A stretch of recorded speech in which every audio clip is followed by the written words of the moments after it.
And greetings. Happy Monday. Thanks to all of you for joining us here live and on demand on Blaze TV, radio, and podcast. Steve Deace here with Todd Erzin, Aaron McIntyre, and all of you. And for the first time in a long time, we are going to be opening up the phone lines later today for the Monday Town Hall at 888-900-3393. That's 888-900-3393. I have a sensitive topic I want to discuss today.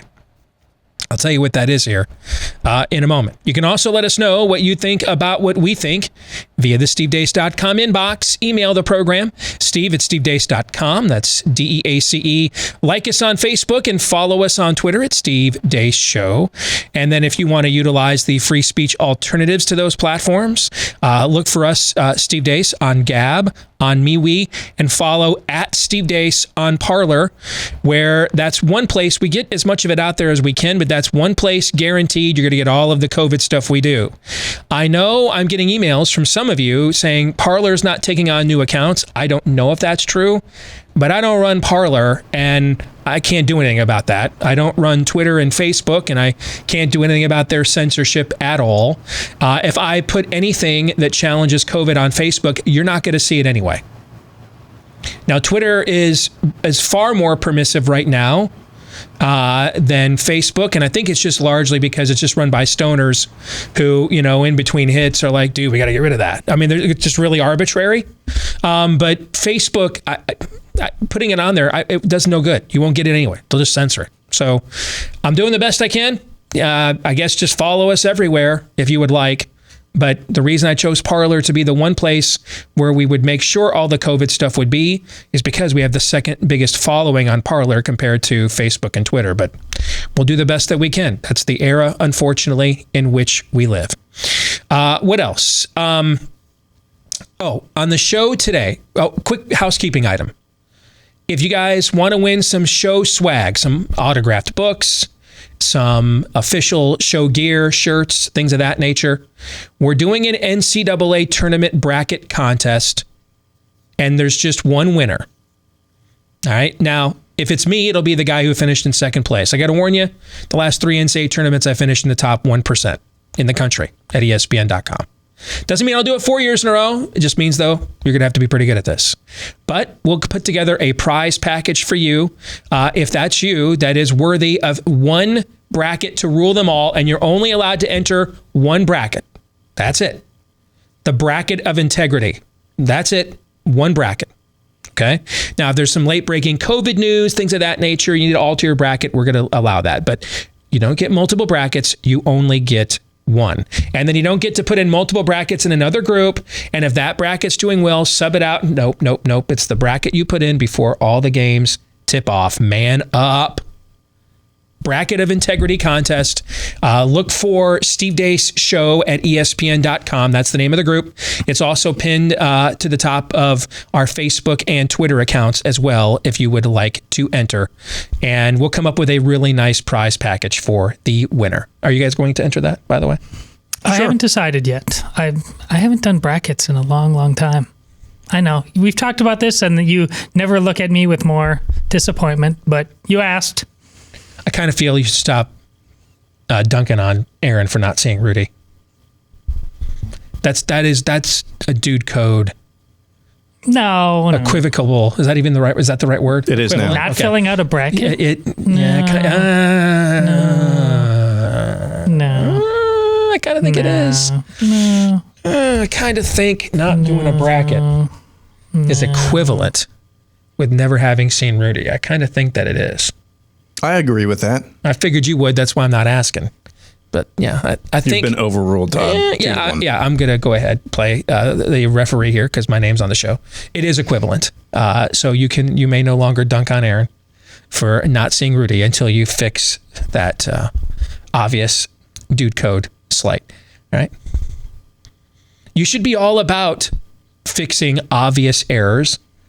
I mean, the Catholic Church came out this morning and reminded everybody gay marriage is still not a thing, right? Okay. So it was nice. Which also means at some point people doubted whether it was actually going to be a thing, given who's running the show over there right now. But you need to fix that matter. You need to put in a bracket for the record. No, I'm holding on until they fix instant replay. Okay. Then you can't dunk on Aaron anymore for not. Aaron? I think you dunk on Aaron more than And I will be, from this point forward, the only one that will be permitted to do that. Okay. So don't forget, Steve Deace Show is the name of the group if you want to enter it over at ESPN.com, and it's pinned on our socials as well. All right, coming up on the show today, Matthew Peterson from the Claremont Institute will be joining us at the bottom of the hour.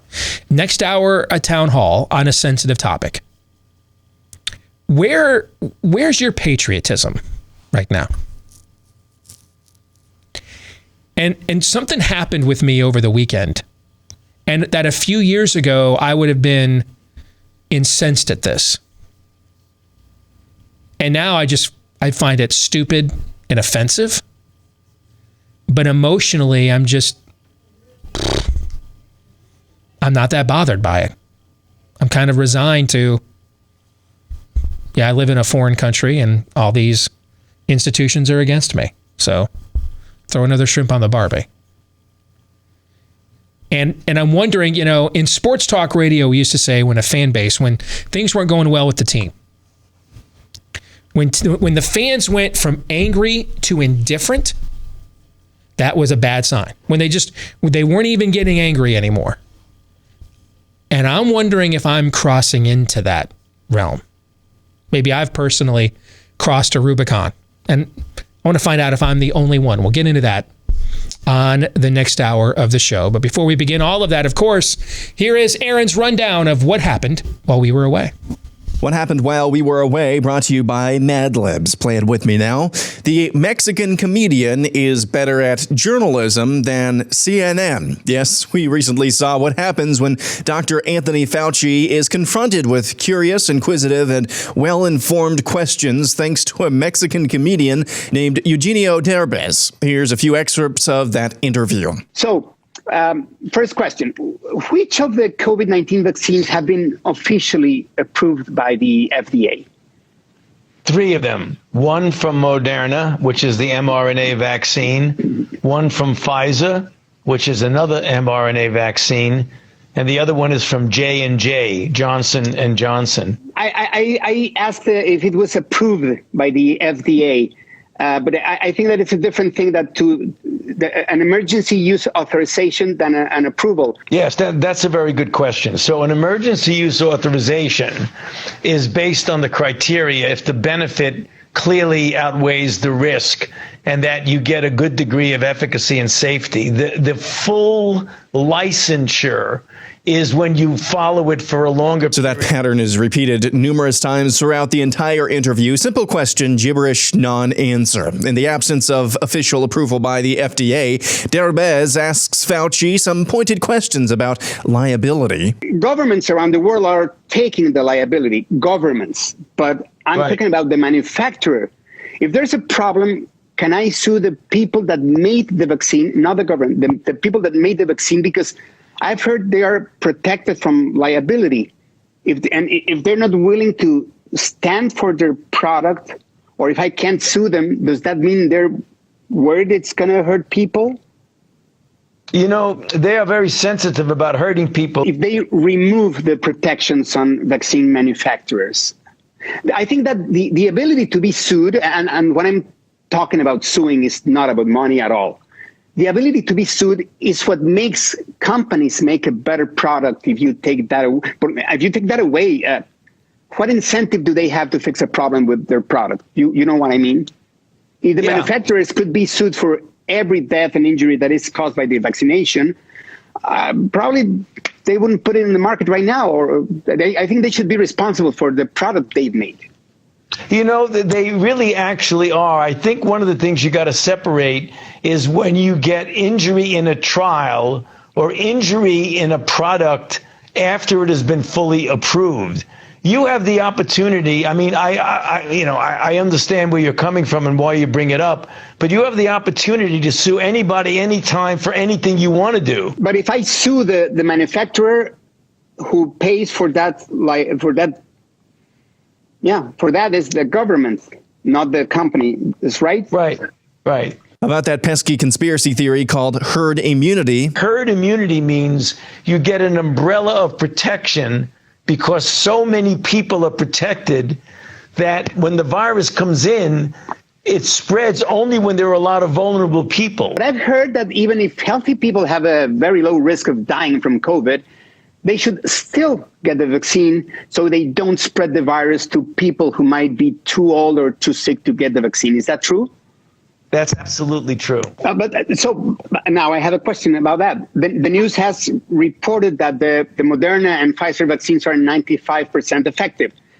Does this mean that if I get the vaccine, I won't get infected with the SARS-CoV-2 virus?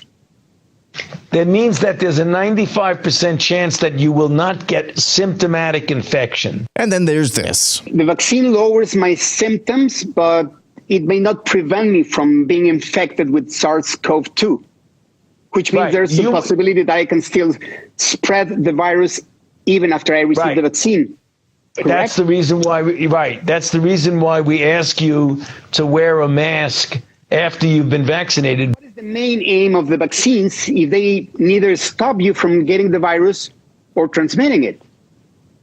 Right. The main purpose of the vaccine is to prevent you from getting sick, going to the hospital, and maybe dying. I'm confused with something. I thought herd immunity works because by being vaccinated, I block the virus from spreading to other people. But this vaccine may not do that. So how does herd immunity work if I can still spread the virus even after getting the vaccine? Now, but the fact is the vaccine protects many people from getting infected. Some people might get infected. Fauci was also asked about the long-term effects of the new mRNA technology. Moderna and Pfizer are both mRNA vaccines. Correct. Has this kind of mRNA vaccine technology ever been injected into humans before? Well, this is the first time, and the good news is that the results are really, really good. Okay. But in essence, this is an experimental technology. Well, it's a new technology. And are you completely positive that this new technology is safe? I mean, how can we be sure there won't be long-term effects when these vaccines were seemingly developed so quickly and have only been tested for months and not years?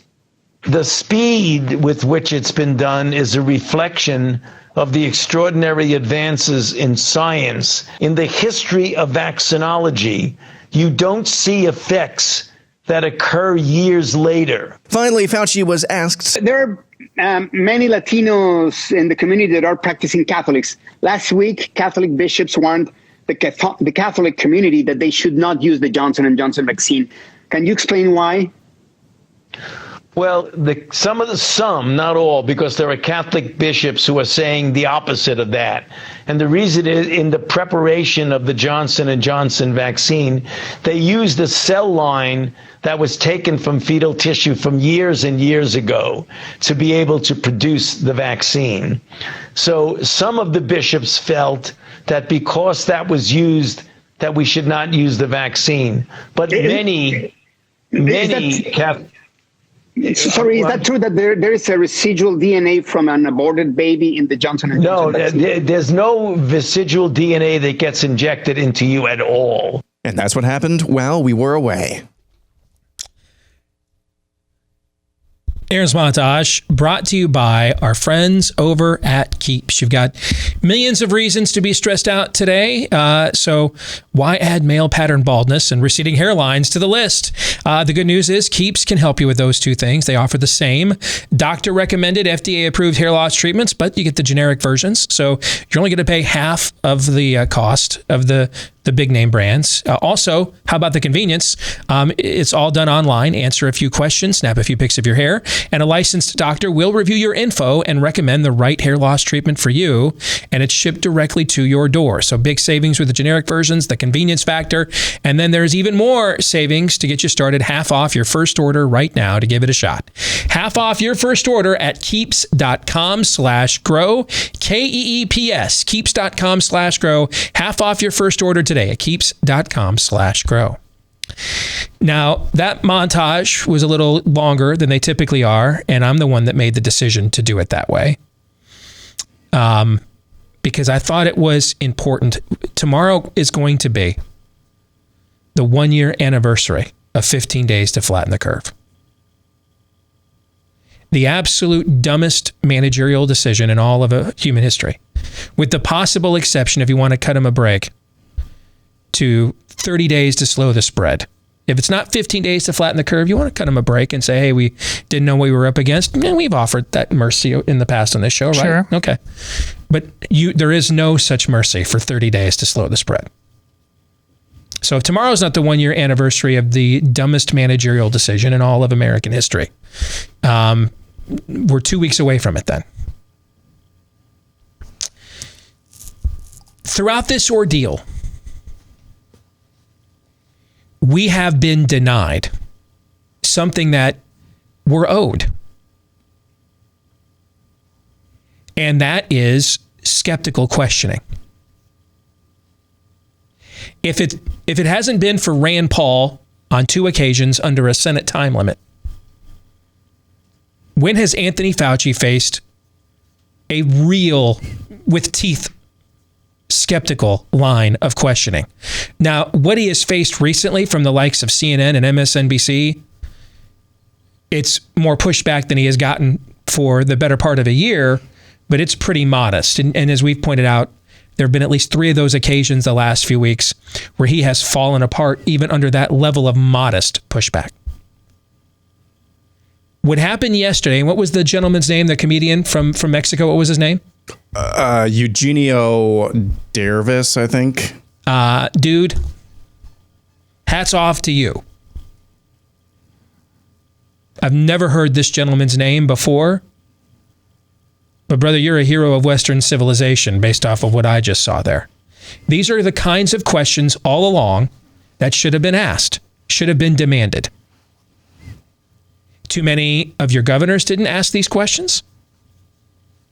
Too few of your elected representatives in Washington, D.C. asked these questions. Frankly, President Trump didn't ask these questions. Or his Vice President Mike Pence and his disastrous White House coronavirus task force. These kinds of questions, when we're talking about potentially, indefinitely, altering our way of life, should have been asked and demanded answers for all along. Soon we'll be announcing our next book. Our next book is an entire book of that interview.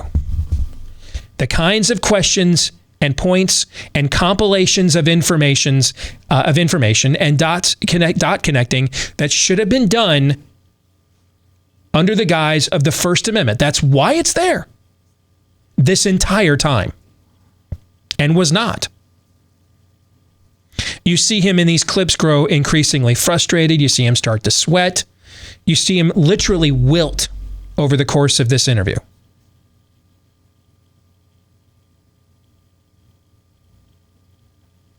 And here are the big takeaways. He's a malevolent BSer is number one. He's just a malevolent BSer. The way he described how these vaccines work is they essentially work as a prophylactic against serious symptomatic infection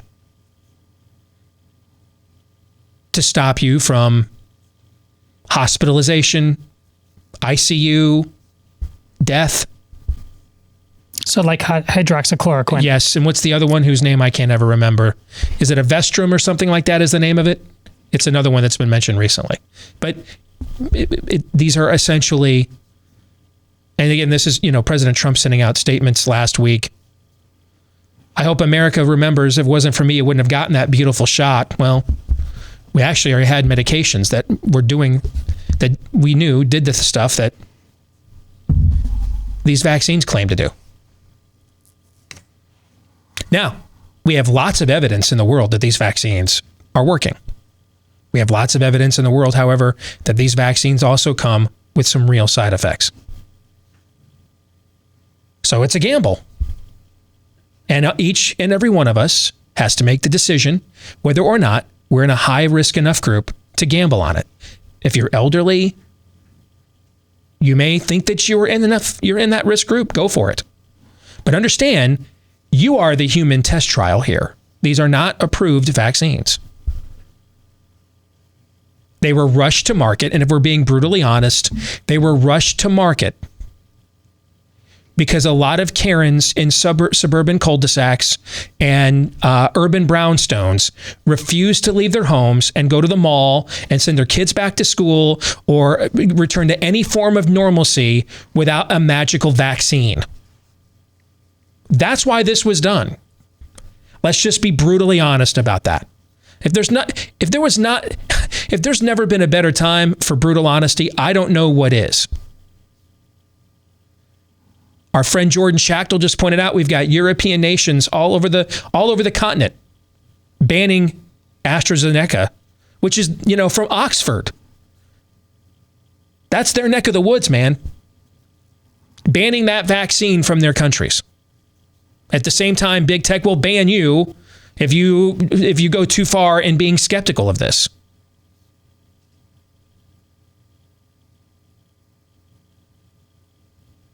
It's a time for brutal honesty. It's a time for skepticism. These are experimental vaccines. Fact. They're not FDA approved. Fact. There are thousands of cases filed right now with side effects and/or death. Fact.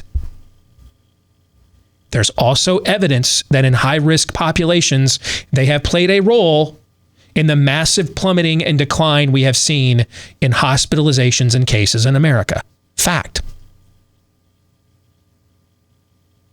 It is not in either Moderna or Pfizer or Johnson & Johnson's public interest as publicly traded companies. It is not in their interest to go out and poison a bunch of people. Fact. Their stock price isn't helped by an ineffective product, right? Right. Fact.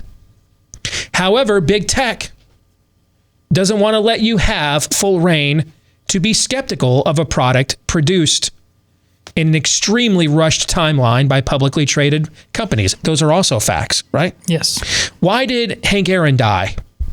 What was it, a week after he took one of these vaccines? Correct. Yep. Arguably 3 to 5 most important athletes in American history. First of all, Barry Bonds does not hold the record. Hank Aaron holds the most cherished individual record in all of American team sport, right? All-time home run king. That. Yeah, he holds the record. He also, when you look at his statistical profile, he is the best baseball player since Babe Ruth. But he did it in an era of integration. Babe did not. He did it at a time of great civil rights unrest in America with class, dignity as well. When you look at everything he represents, I think he's one of the 3 to 5 most important athletes in American history. Don't you think we probably ought to know what the cause of his death was? But we don't. What happened with Marvelous Marvin Hagler, maybe the most underrated boxer of all time? I don't know. Don't we deserve to know? This continues this fog of war. And what you see on social media where these vaccines are concerned is everybody has evidence to back up their narrative and tends to only put out the evidence that pushes their narrative. Except, folks, this shouldn't be a political campaign.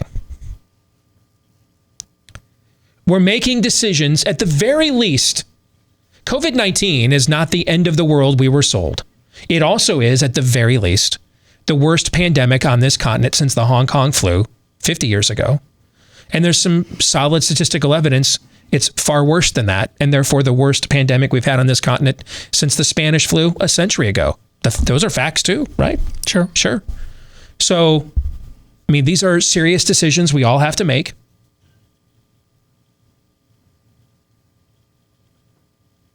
If we can't have an honest and fair hearing about this, that's literally a life and death choice to or not to take this. I don't know why anybody in a non-risk group is running out and taking it. I don't. I didn't say to never take it.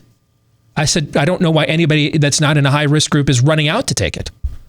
Why would you run out to be a part of an experiment, a human trial, when you're not in a high-risk group?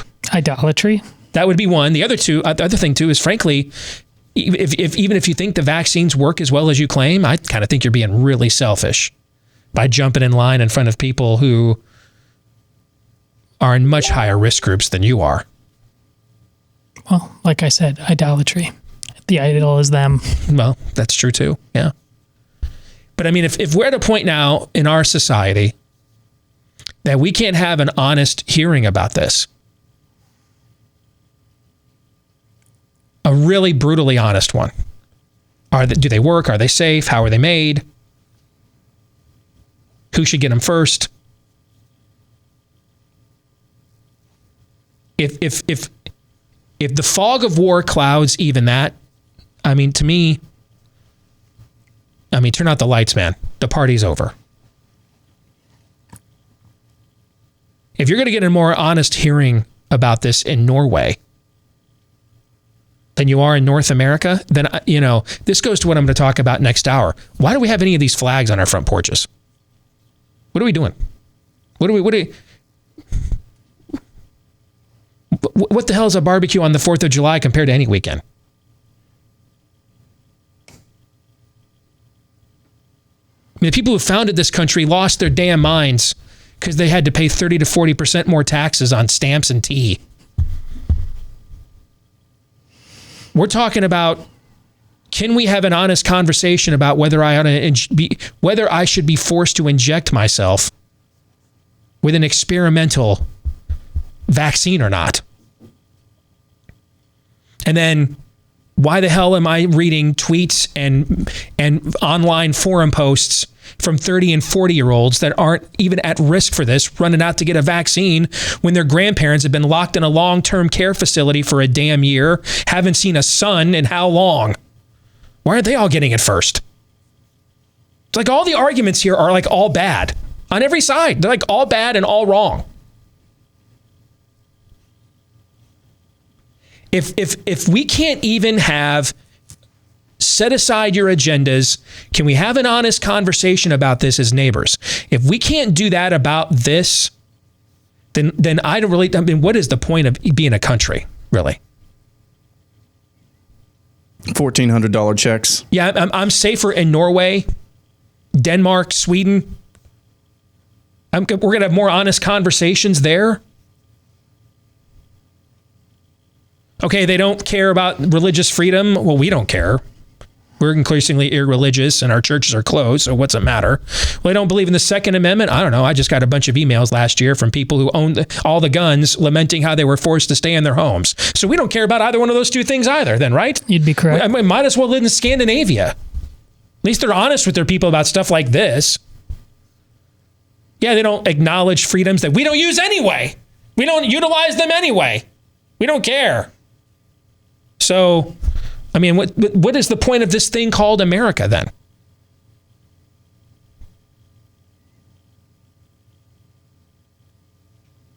That's part of the conversation we're going to have next hour. Because I found myself asking myself that question. And then I was just kind of blown away that I asked myself that question. And then I was further traumatized by the fact I was just kind of like, indifferent. Matthew Peterson from the Claremont Institute will join us next.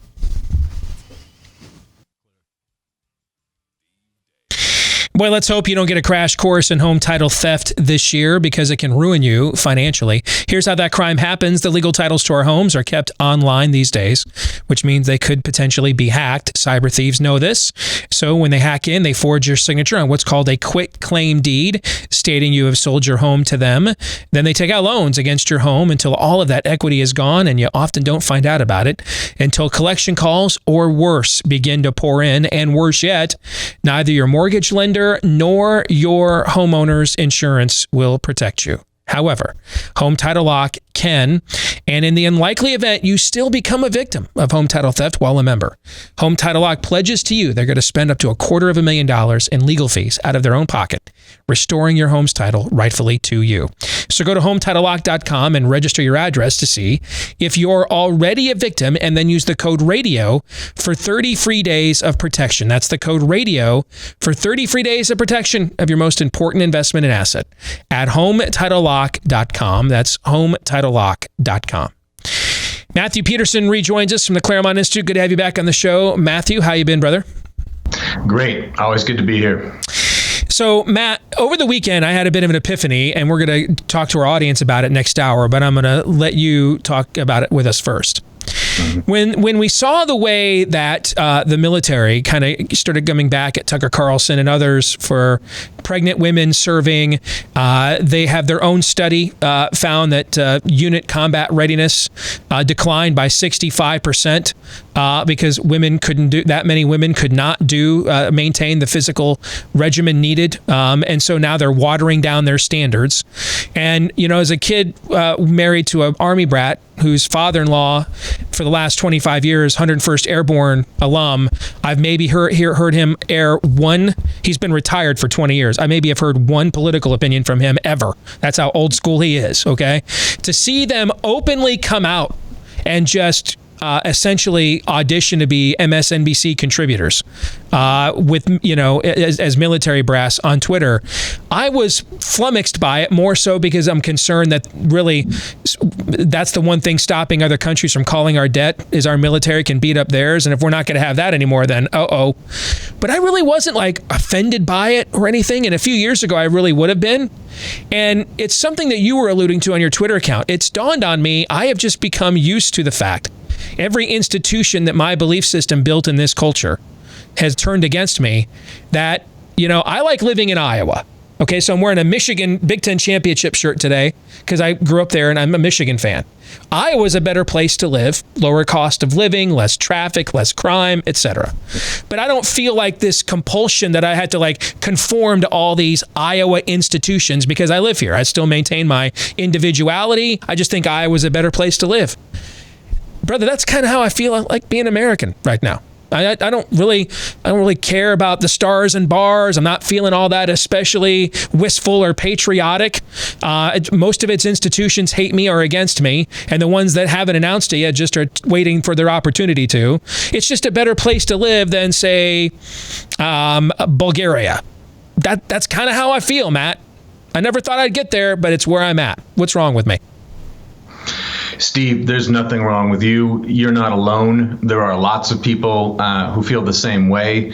I struggle with this, but I've stopped struggling with it, right? I mean, you get to the point where you accept how bad things are, and then you act accordingly. So, just my own personal life, I'll tell you, I moved my family the hell out of California over the last month, and I'm sitting here in Texas now, building new things and moving forward with my life. And I hear this all the time from people who realize that things are so corrupt. The military itself, for those who are paying attention, it's no surprise what's going on there. It is they've crossed a new line by attacking Tucker publicly, but it's not a surprise to anyone who knows what's been going on with the top brass at the military. So this is just another day at the office for Americans like us who realize that these institutions have turned against us and are gleefully attacking half of the country. And so I think in the face of this, it's very important to realize it's okay to have those feelings. They're addressing reality, right? They're addressing the reality we face. And so what we need to do is take practical steps moving forward to try to counter this stuff and to try to create and defend communities where we can be with like-minded people who believe in America in the same way we do or did. And we still have this task of trying to fend all this off, but we can't pretend that these institutions are what they used to be. Yeah, I don't really feel like I'm defending American exceptionalism. I think I feel like I'm defending my own belief system against America. And this is the institutional thing is what to me produces the patriotism, because that is the acknowledgement of the civilization at a structural level, saying your values, your beliefs are what sustain us and what we need. And so we're going to instill those in how we incentivize life in this country, right? Take those away, and then this all becomes individualized. If those institutions are not going to sustain my belief system, then really it's just my belief system up against those institutions. And since those institutions are really the bricks and mortars of a government or a nation state, then if those institutions are against my belief system, then frankly, I'm a pilgrim. I'm a stranger. I'm not a citizen. I'm a stranger in a strange land. And I just think I think the pizza delivery here is better than France. I like the fact that I can watch NCAA tournament games at noon Eastern as opposed to 6 o'clock in the morning. It's just a better place to live then, Matt. That's all for me. I think there's a lot of truth to that. What I would say is this, though. There are still lots of people, millions of people, who agree with you and want to live with institutions that you would be happy with. And so I think, for instance, there's not a lot that listeners can do about the top brass of the U.S. military, but there probably is a lot that they could do in the state of Iowa itself. And I think in the past, it's always the case. People say get involved in state and local politics or create local institutions. But now I think most people realize that they are pilgrims, that there's two notions of citizenship in America that are irreconcilable at present, and one side is just delegitimizing the other side and saying, really, you all don't deserve, to be politically active, and you're all bad people. But what we do have, the only institutions the right does technically have, are red states. And there, I think there's a lot of work to do because leadership has been complacent, and we need to start asking people in red states why the trustees, say, of our universities don't care about the critical race theory that's being implemented even in those states, right? So, in other words, there still are institutions that we can defend and rally around. I agree, though, for most people, the battleground is not going to be in D.C. It's going to be in finding better local and state leadership, and in red states banding together to fight against a lot of this now federal tyranny that's going to come upon them as the Biden administration tries to enforce its woke doctrines on the rest of us. I agree with everything you just said, but I think that that's going to require a paradigm shift for us, meaning that. If you're down, the University of Texas is my alma mater when it defends the values I believe in, right? It's not when it doesn't. You know what I'm saying? Exactly. If I'm going to run for office, an outdoor freaking mask mandate in Texas in July is dumbassery, whether it's the Republican Greg Abbott doing it or pick a Democrat wannabe doing it. Then I'm going to have to, I can't be a NASCAR driver anymore when I get out of a car.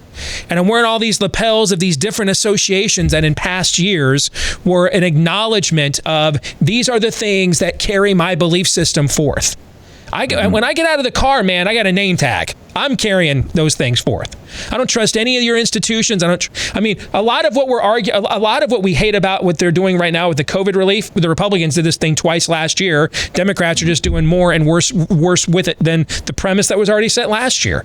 We got to get out of this whole, we have a slate of institutions up against theirs. That level of tribalism just keeps moving the fulcrum to the left. And so we are a center-right country. It's just the center's way off to the left compared to where it was 10, 15, 20 years ago. I really think we've got to localize even our own paradigms and how we approach this.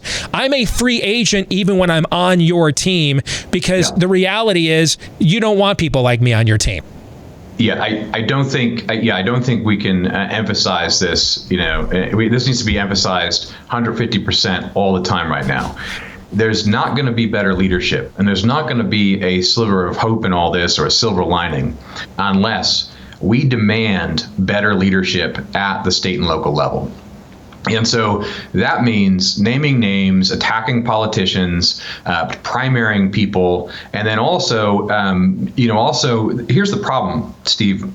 even, someone like Abbott, who seems very shaky on shaky ground, he understands clearly what the people want, because you can see him on Twitter, speaking along the lines of DeSantis, et cetera. But so the local politicians understand this, and this is the game they play. Like the establishment politicians will, they'll nod to your rhetoric a little bit, but they won't actually accomplish much or do anything, say, about the public schools. They won't actually take that battle on. So the important thing messaging-wise now for us, and some of the things I'm working on outside of Claremont, is coordinating people in red states who do understand the seriousness of these issues, and that we really need to actually have policies that take action, and that frankly is what the base wants, because the sentiments you expressed at the beginning of this show are felt by millions of Americans who are not alone, and there still are millions of us, and we still exist in places where technically this party has power, and we need to push that party hard. And that's exactly right. You don't just go along with it. We need to be pushing the party hard, and that means punishing people who don't take drastic enough action, and then rewarding and highlighting those who do. And that also means coordinating. Is something I'm very interested in doing, coordinating among the states. What are the best actions that Texas and Florida did in terms of election security, right? Integrity. What's the best way to approach the big tech issue at the state level? There's been all these bills now. What's the best one?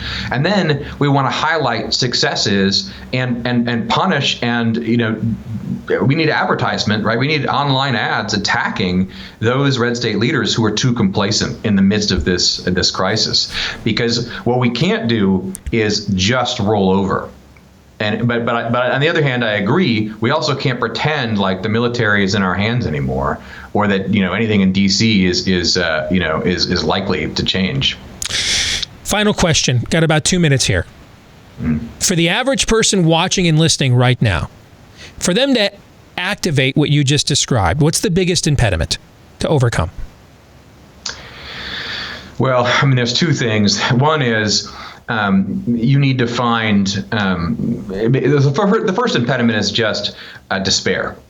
Right. You look at everything that's going on and you think, we tried. There was this election after everything that's gone on in the last 4 years. And look what happens. The same old people take control. And now it's even worse. And I don't know what to do. And I'm done. I'm going to tune out. And you're not wrong to tune out from a lot of the noise and national politics, but you still owe it to yourself and your family to take some action. And I think that is at the state and local level. You need to start finding people who agree with you, who have begun to take action. And I know most people, right, it's busy. We all need kind of leaders to say, here's a small thing you can do that's actually going to have an impact against what's going on, the wokeness in your schools. Or here is a state leader you can vote for who's actually going to do something about election integrity. So you need to start looking for those people, even if you can't, you're not going to spearhead something yourself. Because here's what I'll promise you. This isn't over. And those new leaders are going to arise, and they're going to signal to you and to everyone else, hey, we're actually going to try to do something different. But the impediment is first despair. And you have to realize that just because of DC, that doesn't change the fact that there's lots that still could be done. There's millions of people who agree with you, and they need to organize and act in ways that they just haven't before. And that's not an impossible thing. And there's a lot of people who are working on it every day. And you're going to see opportunities that you can contribute to actually fight back, I think, in the coming year. Matthew Peterson, Claremont Institute. Always fascinating to talk to you, brother. Thanks for joining us again here today on Blaze TV. All right, take care. Okay, thank you. You bet. Hey, trying to sell your home in any environment, any market environment can be challenging, but especially in these unprecedented times. Bing. Thank you. That's why you need a real estate agent that you can trust. Someone who's going to come in and take charge of your situation, but not take charge of you. They need to remember at the end, they work for you, not the other way around. And you can trust them to remember that. Trust them to deliver the results they're promising you. But where would you find such an agent? Because chances are, whatever the big real estate firms are in your market, they're not going to outright tell you, here's our worst agents, don't go to them. Thankfully, there is a place you can go to find out who the best agents are, though. And the name kind of says it all. RealestateAgentsITrust.com is a company started by Glenn Beck and some of his associates who got tired of being tired of agents who talked a good game but then did not deliver when they were needed the most. They did not want the same thing to happen to you and I. So they have this service pretty much anywhere you'd want to move in America, you can find or move from in America. As our last guest, Matthew Peterson, just mentioned, you got the hell out of California. They can help you find just about anywhere in America an agent with a fully vetted, proven successful track record. If you want to find that agent that you can trust, just go to the website, realestateagentsitrust.com. Thoughts on the conversation we just had with Matthew Peterson, gentlemen? Well, my Twitter handle is Deace Online. And in the time that I have monitored that medium for this show, I haven't found anybody that's any more consistent in walking the walk as well as talking the talk. You just saw it again. The man moved his family out of California. He's as consistent a friend as the ideas that this show has on moving forward in any way you can, without excuse, without apology. And when it comes to the fights that we must have, he's the man you want in his corner. He's a brilliant writer, he's a brilliant thinker, and he just gets here and no further. I've said since 2016, I'm no longer attached. I no longer love. Not that I ever really should have been. Let's say it that way. The hunk of land in between the two oceans of America. There are far too many people who are. There are far too many people who are attached to that huge state that borders Mexico. Far too many people who are attached to the guys who wear the uniform instead of what those institutions symbolize. Far too many people attached to the things, the material, than they are to the ideas. As soon as you start to turn that way in your thinking, then you have to ask yourself the question, what are you prepared to do? We're going to carry that conversation forth when we come back here with Hour 2. Stay tuned. Back with Hour 2, live and on demand here on Blaze TV, radio and podcast. Steve Deace here with Aaron McIntyre, Todd Erzin, and all of you. Let us know what you think about what we think. Steve at stevedeace.com is how you can email the program. Like us on Facebook. Follow us on Twitter at Steve Deace Show. And then there's those free speech alternatives. Look for Steve Deace on Gab, MeWe, and Parler. If you are a podcast listener to the program, we appreciate you. Thank you very much.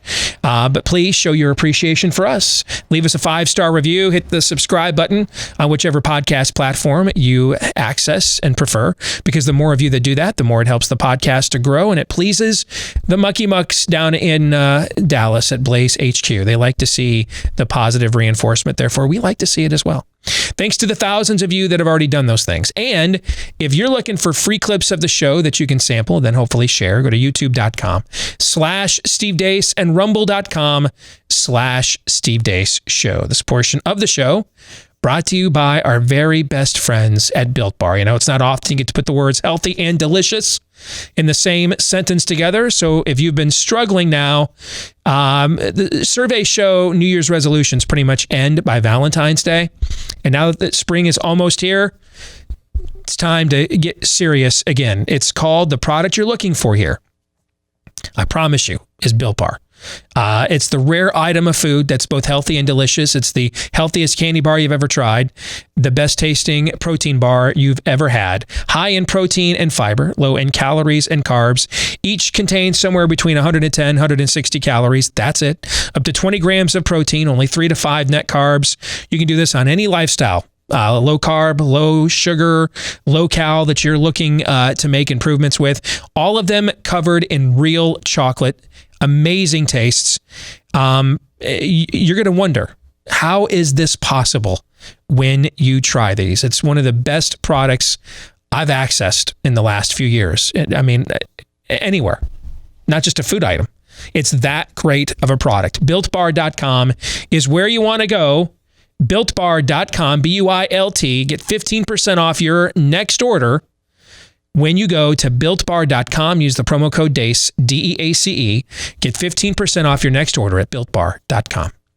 So our Monday town hall, and we haven't done this in a while, we are going to open up the phone lines here in this hour, because I want to get reflexive, visceral reactions from how I'm about to lay out what I'm thinking, that you haven't had time to prepare or write out in advance. I want to know, hey, I'm going to share my heart with all of you. And then I want snap reactions. 888-900-3393 is the number. 888-900-3393 to this week's Monday Town Hall. And the question on the table is, where is your patriotic fervor right now? How would you rate your patriotism right now? Hot, cold, lukewarm, so-so? Because I realized over the weekend, which means it's probably been like this longer, I just figured it out or admitted it to myself. And I'm not, by the way, let me make this clear. I'm just sharing my own heart here. I'm not advocating for anybody to assume a similar bent that I'm about to describe. And if y'all think I'm in the wrong here, a large part of me would like to be in the wrong. Because there's a certain level of resignation that I'm about to describe that I'm not happy with. So this is just my take, where I'm at. You have yours, and if we agree, great. If we don't, then I hope you have the better argument, because I'd like to be in a different place than where I discovered this weekend I'm at. So over the weekend, and to provide further context, I mentioned this last hour to Matthew Peterson at Claremont. My wife's an Army brat. Literally graduated from Fort Campbell, Kentucky High School. That's her alma mater. She was born in Nuremberg when it was still West Germany, while her dad was stationed there. My father-in-law, Bob, he jumped out of airplanes. 101st Airborne. He's been retired most of the time. Or maybe retired right before Amy and I met. So maybe he's been retired pretty much the entire time. But the honor code of, we don't have partisan positions. We support the office, the institutions. I have maybe heard one political opinion from him beyond something that like almost every American who's not an outright Soviet would aspire to. You know what I'm saying? Like, let's kill the jihadists before they kill us. So let me rephrase that. Partisan political opinion. I have maybe heard one partisan political opinion from my father-in-law in the 25 years now I've known my wife that I can think of. And the reason why I can think of it, because the moment it happened, it kind of shocked me. Amy's an only child. They retired and moved here from Michigan to be close to her and their only grandchildren a few years ago. And while they were looking for a house, they stayed with us for a while. One morning, I'm making breakfast for everybody. Noah is, this is probably about 6 years ago. So Noah is 8. He's at the table. It's just the three of us. All women are gone. I'm not sure where they're at, another part of the house, not home, I don't remember. So it's just the three guys, me, Bob, and Noah. And as I'm making breakfast, he comes up to me out of nowhere, motions over to Noah at the kitchen table, says, "Whatever you do." So this would have been towards the end of the Obama presidency, last year or so. Comes over, motions over to Noah with a head nod and says, "Whatever you do, don't let him voluntarily enlist. It ain't the military that I left, and it's only going to get worse." Now this blew me away, because I didn't expect the first partisan political opinion to come from Bob to be that one. Okay. When Amy and I met, he had his own personal military library, and it was vast and impressive. When they moved out of their home in Michigan to come here, he donated it to the archives. To hear this from him, I was just flabbergasted. So I'm not accustomed. We see the stories of how the military brass disobeyed Trump on getting rid of the gender bending, right? We see that stuff, but I'm not accustomed. It's one thing for them to do things internally within their own subculture, but to branch out and use social media as a way to communicate partisan viewpoints. Given the environment of military alumni I've been around for the last 20 plus years, that's just anathema. And aside from the fact that I'm really concerned when we're now more concerned about, Aaron, you made this point last week on your montage. Because what's my argument against the Ron Paul crowd? Why we're never going to see like an economic apocalypse? Because we've been technically in one for 30 years. We've been a debtor nation most of my life, all of Aaron's. But who's going to call the debt? Normally you call the debt, the way debts get called is the country that's come to conquer you is outside the city gate looking for their money. And if you don't have it, then they're taking your women and children. That's typically how it works, right? Right. Nebuchadnezzar's waiting outside for y'all. There's nobody to wait outside for us. Our military blows everybody else's away. But if you take that away, because Aaron's right, we don't have a dollar, we have a military. We don't have a gold standard, we have a military standard. Take that away, then, and when you see studies, hey, let's put all these women in combat readiness groups, then you find out that 65% of them can't do the basic physical requirements, which should shock nobody because we've got the fastest U.S. women's sprinter of all time right now, right? What was the number? 900 high schoolers or something like that? It was in the hundreds. Yeah. Hundreds of high schoolers in 2019 before the shutdowns, and high school boys ran faster times than her. And she's the best women's sprinter we've ever had. Ever. So instead of saying, I guess we probably should prioritize combat readiness, the military announced they're going to change the standards, water them down even more. And they want to wokey crackbacks on Tucker Carlson, a private citizen who's in the media and everything else. That's a Rubicon.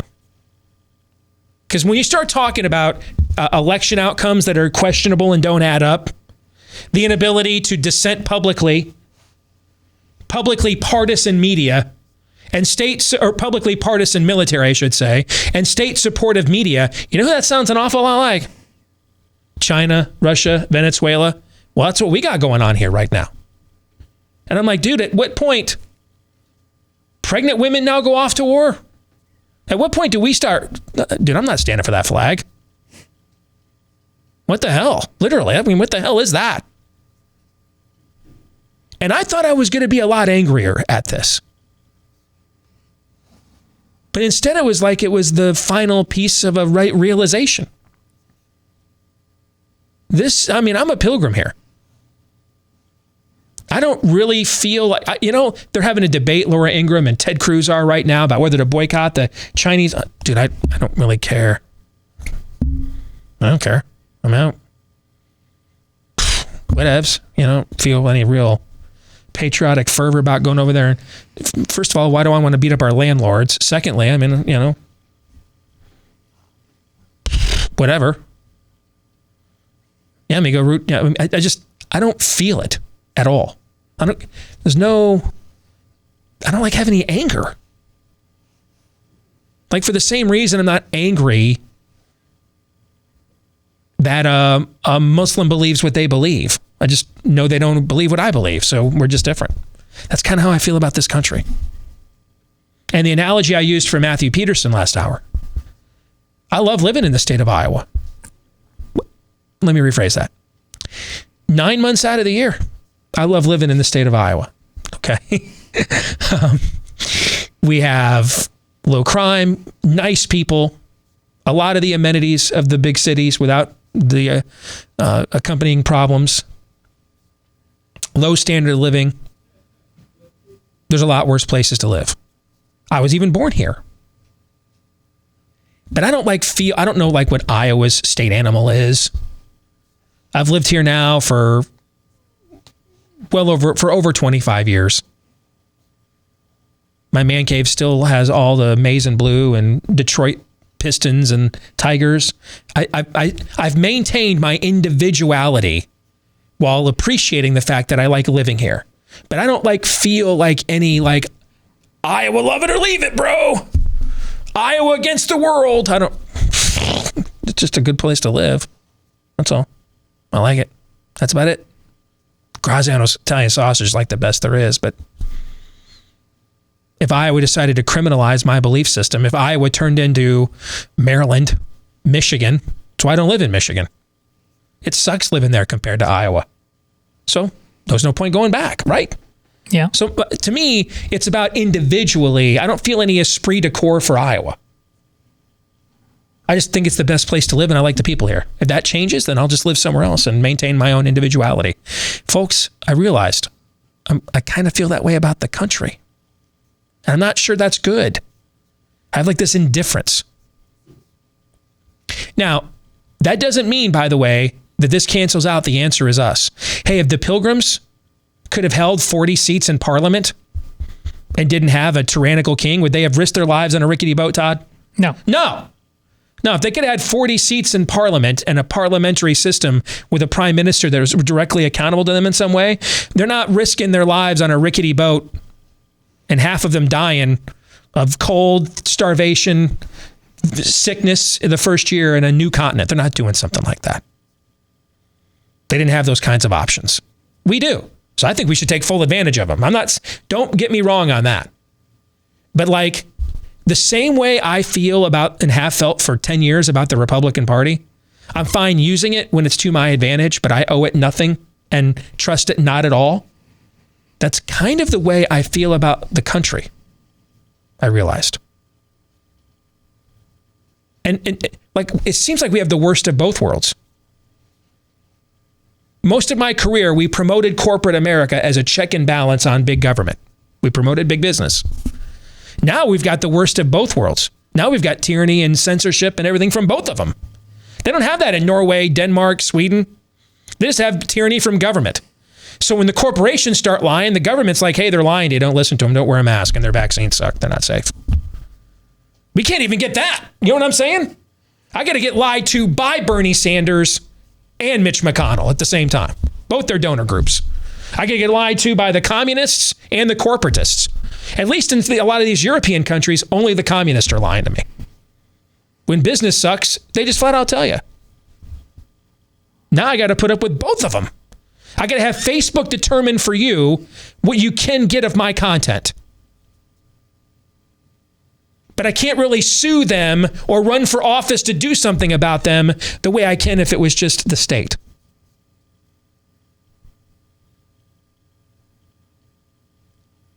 So I kind of just feel like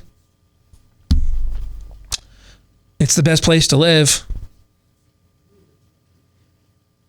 I think the pizza delivery has more options here than Paris. You know, if I lived in Sweden, I'd have to get up and watch the NCAA tournament at 2 a.m. I don't want to do that. That sucks. So I guess I live here. I have my own individual values. Every institution hates them. Every one of them do. Media, military, all of them do. Schools, all of them. All hate them. But it's the best place to live, so I'll just live by my beliefs and, you know, what time's the game on tonight? That's kind of how I feel about the country as a whole. Where's your patriotism at? Because mine is indifferent. Before we go to the phone, do you guys have any thoughts on that? Could be your own statement or it could be your thoughts on mine. Well, couple immediate questions with total understanding for being in that place. How long is that tenable to even possess that indifference as a mode of operating before the next virus that makes that impossible set in? And how much is owed who had to sacrifice far more than we've had to? And there's no question, just from a professional standpoint, and Steve has had to sacrifice quite a bit in his professional life. We're lucky to be in this position there now, but I mean, people have come for him way before this moment in time, and they're only going to continue to come for him. But we haven't stormed the beach at Normandy. How much, no matter how we feel, how much do we owe those generations, people like his father-in-law? So I have no doubt Steve is wrestling with those questions similarly. I mean, the when you're dealing with a level of madness that is canceling Mr. Potato Head and Dr. Seuss while putting on what they did at the Grammys this weekend. Dr. Seuss is Mein Kampf, but we can have two in the name of female empowerment. We can have and racial diversity. We have two black women simulate rubbing their vaginas together on primetime television last night. So, but you can't read a Dr. Seuss book. Exactly. If you're allowed indifference right now, okay.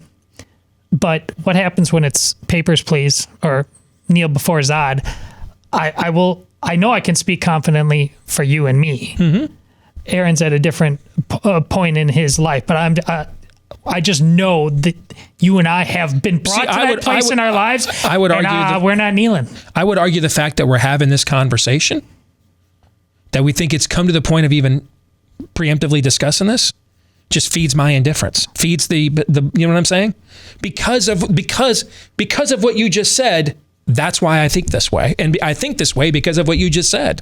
You're feeding my indifference. This thing's gone. It's just gone. And so on an institute, when I say gone, the creeds and values that this thing was founded upon are eternal. They were here before. We hold these truths to be self-evident.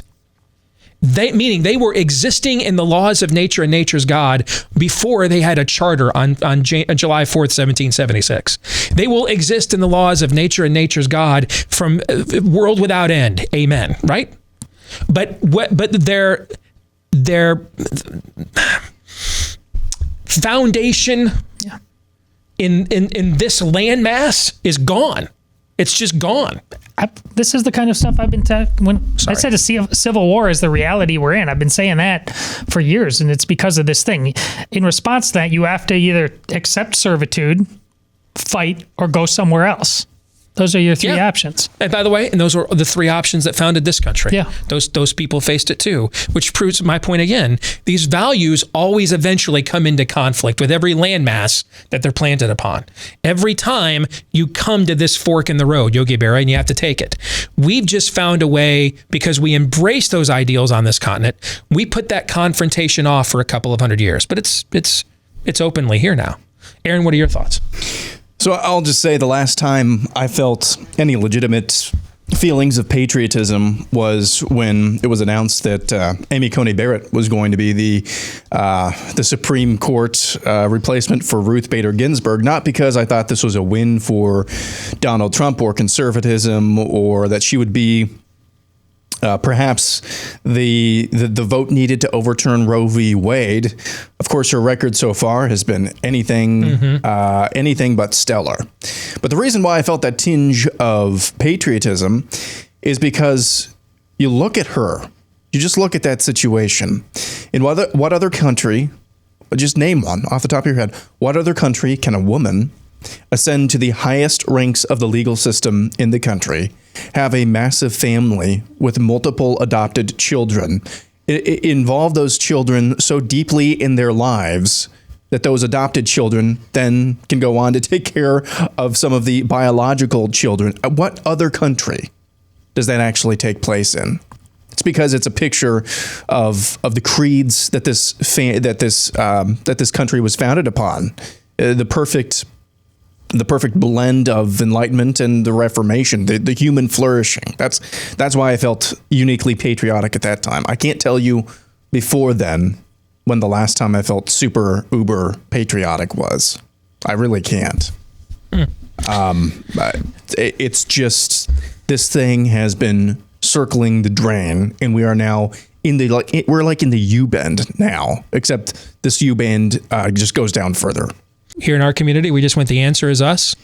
We gave the system a few months just to make sure, and then we gave it a few months and it was clear that this wasn't Captain Trips, we just got together as a community and said, we're not doing this anymore. Yeah. And this is my fear of nationalism, by the way. And I think nationalism is different than patriotism. Because we fall into that, we more easily fall into idolatry. Well, this is my country. It's not anymore. Those are still your values, right? Those are still your ideals, right? Yeah. But your country is opposed, the country you live in is opposed to those. And I think when you buy into nationalism, now I'm all for putting the national interest before global ones. Why? Because I live in this country. I don't live in a global community. You know what I'm saying? So that's just practical to me. But when we go beyond that to nationalism as an ideology, I think it actually numbs us to the tactic we have to take, which is when a lawyer says in that courtroom scene, permission to treat the witness as hostile. See, I think you need to do that with the country you live in, the state you live in at times. Hey, I love our governor. She's been great. When I went down to Disney World for a week and came back and she reimposed a mask mandate, I didn't care how great she was on this in April or May or June of last year. I went ape on her publicly because she works for me. So this is a transactional process. When she does what I like it. When she doesn't, I don't. That's it. I think nationalism causes us to get misty. Hey, you know what? I just really appreciate when the guy wearing that uniform points the gun at my forehead instead. It's just a lot more nostalgic. No. Does that make sense? Yes, it does. Yeah. I mean, I love the fact that he referred to himself. Yeah, I'm in Texas, but I'm really talking about what's going on in Abilene. Because I can tell you there are some places in Texas, I've been there, that are nowhere near as free as we are in most places in Iowa. You've been there recently too. And I think we've just got to get a lot more parochial about this. A lot more individualistic. Hey, I'm running for office. I'm running as a nominee in the Republican Party because that's my best conduit to get to where I want to go. But I'm using it. Not the other way around. I'm not here to serve the caucus. I'm not here for unity. I don't give a crap or a turd with runny corns in it about any of that. I'm here for what I believe in. If you like it, vote for me. If you don't, then don't. Period. That's it. I think we need to approach like everything like that. There's the paradox here, though. I'm all for parochialism, but I'm not for individualism to the extent that the reason nationalism takes over is because an equally rancid individualism kicks in. Me, mine, selfishness. That's not what we're about on this show. I agree. I want to be clear. It's about both have to aspire to the good, the true, and the beautiful, and not comfort. Yeah, and everything needs a plumb line. I agree with that. And because we've so been addicted to our comfort, then it's my country right or wrong, or thin bromides like states' rights or libertarian nonsense that we've allowed to take over the place of conservatism. And that's why we got here. We were looking for cheap bumper stickers. We weren't willing to put in the work. We wanted to go to the book signing, but we weren't willing to really fight for anything or get uncomfortable. So there's a paradox here. You're not going to get neither individualism or nationalism is going to save you. Both are equally broken right now. Agree with that. That's why I use the term individualistic. Yes. As a characteristic, but not as its own separate ideology. No, I'm going to be individualistic in how I approach my eternal belief system, how I apply it. I'm not going to just make any default setting assumptions anymore. More of your calls on the other side. Stay tuned. We'll get to those right away. Next.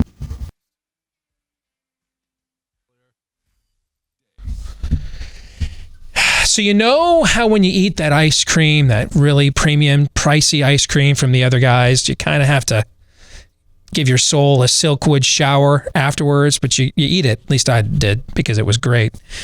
But you don't have to do that anymore. The good news is with Brooker's Founding Flavors ice cream, you've got an ice cream you can love and be proud of, and it's better because I've had both of them.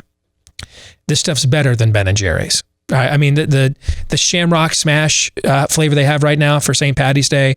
If mint chocolate chip is one of your favorites, this is absolutely spectacular. It's the ice cream you love with historical twists, all hearkening back to great moments in American and Western civilization history, especially when it comes to the Revolutionary era. By the way, that Shamrock Smash, mint Oreo, cookies and cream, chocolate chip brownies, Andes mints, all mixed in to the same mint ice cream. It is phenomenal, but all of their flavors are phenomenal. And you can get it shipped to you right now, no matter where you live, nationwide. Brooker's founding flavors, some of the best ice cream you have ever had, ever. But you no longer have to feel dirty for enjoying it because these guys have the same values that you and I do. Go to brookersicecream.com, BROOKERS, brookersicecream.com. Click on the Ship Nationwide tab. That's all you need to do. brookersicecream.com, click on the Ship Nationwide tab. All right, let's go to the phones. We're going to try to get through as many of these calls as we possibly can, so get right to your point if you wouldn't mind. Let's start with Sean from my former home state of Michigan. Sean, go ahead. Yeah, the things keeping this one nation indivisible are boomers and the dollar, and I don't think either of those should be buying green bananas at this point in time. It does feel, and thank you for the call, Sean. What Sean's kind of alluding to is, I've used this analogy before. We're kind of the couple, but I've talked about it with the Republican Party, the couple that stays together because, it's for the kids, but that's not recipe for a long-term relationship. Kind of feels like maybe that's the whole country now, not just the coalition on the right. 888-900-3393. 888-900-3393. Let's go to Ohio next. Scott, welcome to the program. What do you think, Scott? Where's your patriotic fervor at the moment? Hey there, Steve. I appreciate your ministry there at Steve Deace Show. Thank you. I want to start with where I was planning on ending because I want to make sure that this said what you say, the answer is us, is what I said for 10 years when I was running for the Senate in Ohio. Government of, by, and for the people requires our participation. What I want to say that is the most important thing is that while the answer is us, in that we need to pursue the thing that God has put on our heart to defend our country, to save our nation,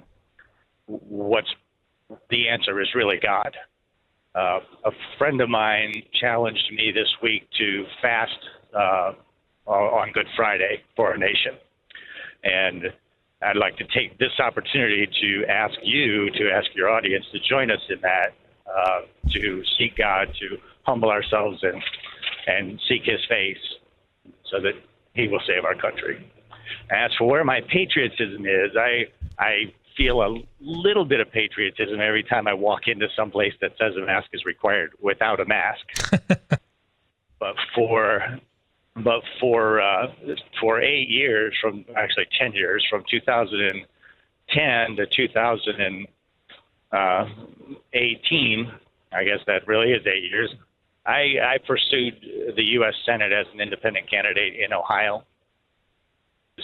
And my message was always the same. The parties don't represent the people, and they're setting it all against each other while our politicians are having their way with us, people at a time. And I wore myself and my family out in 2012 and 16 on my own dime. We raised $6,000 in 2012 and got almost 5% of the vote in Ohio as an independent candidate. So there are people out there who want to choose a different way. The problem is that not enough of them could see the real problem is to not let their fear determine who they voted for. At this point, I'm not a candidate. I'm not promoting myself. I'm just saying that at the time when it was really important to do this stuff, everybody was like the Israelites when the spies came back from Canaan. They said, they're just too big for us. We can't do this. Hey, man, a state as competitive as Ohio, a bellwether state, you got 5% statewide for $6,000, brother. That's excellent ROI. That's if you don't count the half of my income that I didn't earn that year.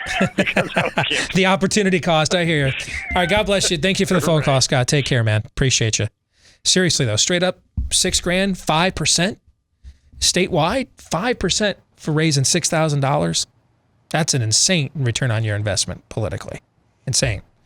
Let's go back to the phones. Carrie is in Missouri. Carrie, welcome to the Blaze. The question we're asking this Monday Town Hall is, Where do you sense your patriotism is right now? Go ahead, Kerry. Okay. On February 6th, I guess I had a recent experience of patriotism that was kind of overwhelming. Just following your advice there, and then it's up to us. I went to our state capitol here in Missouri with some other like-minded groups of individuals who are trying to reform the Republican Party, kind of the direction y'all are advocating.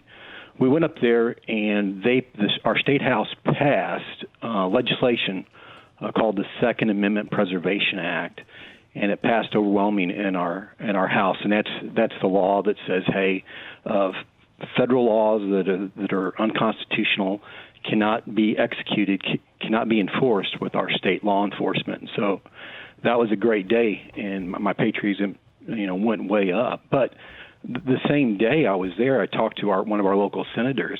He'd been up all night in a filibuster in our Senate, and he was one of few that was defending our right for not to have overreaching legislation against our churches and against our businesses here in Missouri for COVID liability. And I came home, it's a long, kind of a full day trip back home. I came home and I was disheartened, especially after listening to that.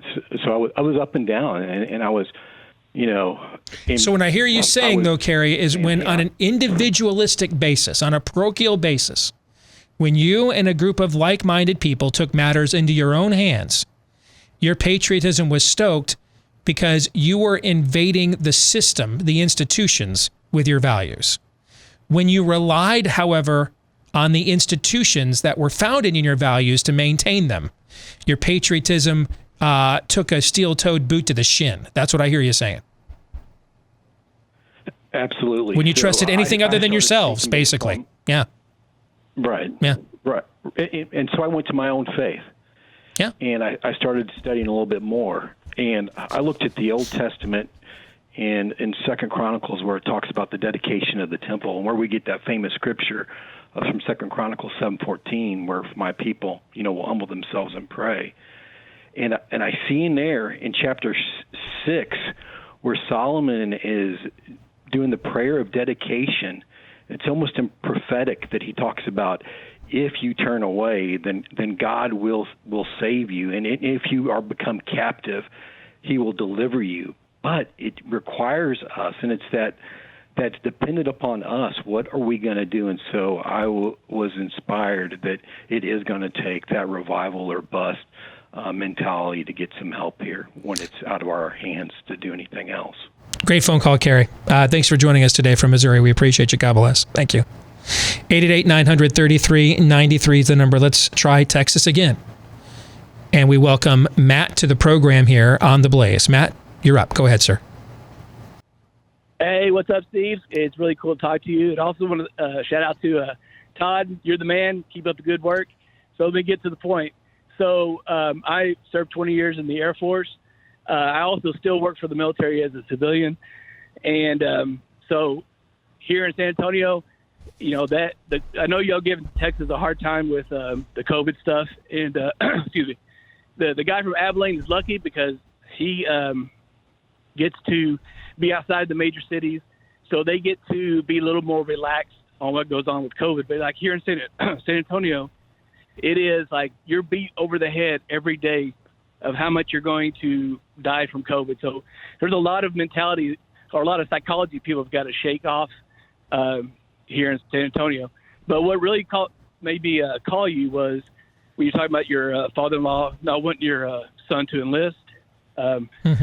So I told my son the same thing, that he's 17 years old and he's talked about going to the military. And I was like, I don't really don't want you to, only because the military, to me, being as long as I've been in it and still being around it, it is the perfect group of people for the government to experiment with their social issues, their social experimentation.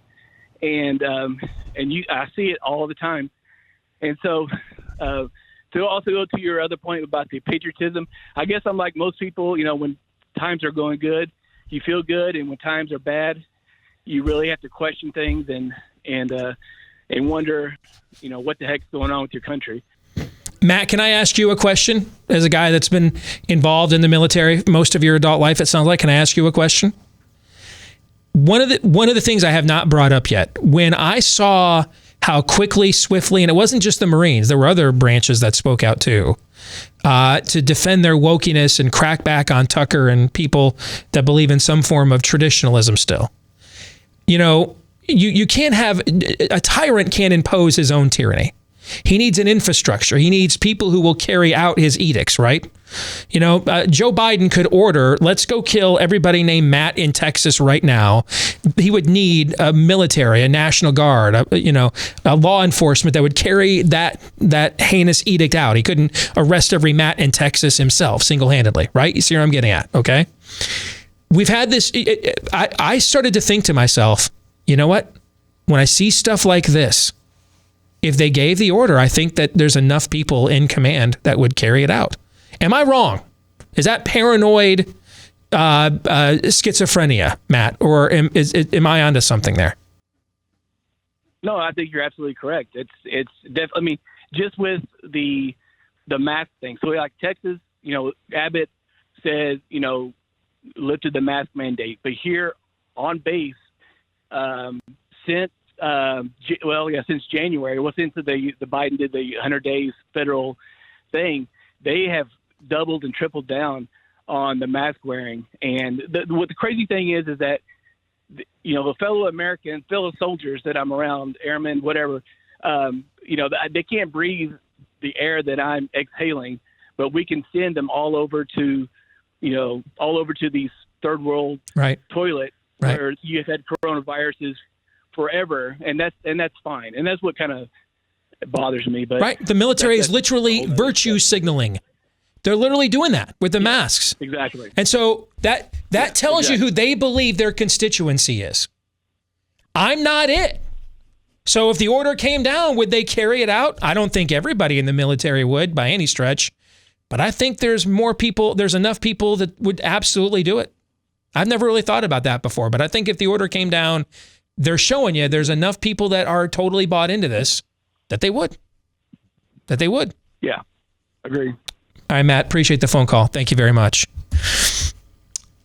March is National Crafting Month, and Annie's Kit Clubs is celebrating with a special 75% offer with creative, fun, hands-on ways for both boys and girls, where they still believe in these two things, to spend their downtime. At Annie's Kit Clubs, they've got the perfect subscription box for the boys. They've got the Young Woodworkers Kit Club. It's a monthly subscription that puts real tools into your boys' hands. And you get an all-in-one woodworking kit with the materials and the tools your boy needs to make an awesome woodworking project with minimal supervision. And for the girls, Annie's Creative Girls Club has not one, but two fun craft projects every month, complete with easy-to-follow instructions that will kickstart her creativity through painting, beading, and more. Kids, help your kids develop actual skills, whether it's your kids or your grandkids. Help them also with new crafting techniques, real-world building, things that will express their creativity. Go to Annie'sKitClubs.com/Steve. That's ANNIE for Annie'sKitClubs.com/Steve and receive 75% off your first shipment. Big savings at Annie'sKitClubs.com/Steve. All right, guys. Thoughts on the conversation we just had. And if we didn't have time to get to you on hold, I apologize. Thanks for your willingness to participate in our town hall today. Well, I know I'm laid bare in a lot of different ways based on this conversation. I used to, when I supported the war in Iraq, it had to do with our principles. We believe in them so much at home. How can we not, in our largesse, in our blessings, reach out to the rest of the world when they do need our help? Assuming for the sake of argument, they do need and want our help. If you're broken at home, how do you go out into the world and put everything on the line without that level of belief? We're seeing why we couldn't subdue either Iraq or Afghanistan in decades. Some of it was we actually don't even believe in the values that we claimed we were exporting that part of the world. Others apparently were more concerned about scoring woke points and advancing a certain worldview than we are killing people and breaking things, as Rush used to say was the real mission and purpose of the military. Aaron, what do you think? I just wonder, going back to a couple callers ago, what do you think the likelihood is of the underground church in Beijing being willing to set up a mission in Boston? Because we're at the point now where it seems like at this current trajectory, we're going to need missionaries from outside our country to come in and set up missions here. But then again, aren't there Christians here as well? That's kind of the gist of this entire conversation. It's not that it's up to us necessarily, as one caller said, it's up to God. But the point of our motto this year is, if you see somebody out drowning, you don't yell to them from the shore, it's okay, God's in control. You do something. You do something about it. And the overall sentiment that I've heard today is that when people are acting on that intuition, on that conviction, that's when the patriotism swells. When they sit back and watch the institutions fail again and again, not only fail, but then come after them, it's, okay, well, we might be taking a knee for the national anthem next.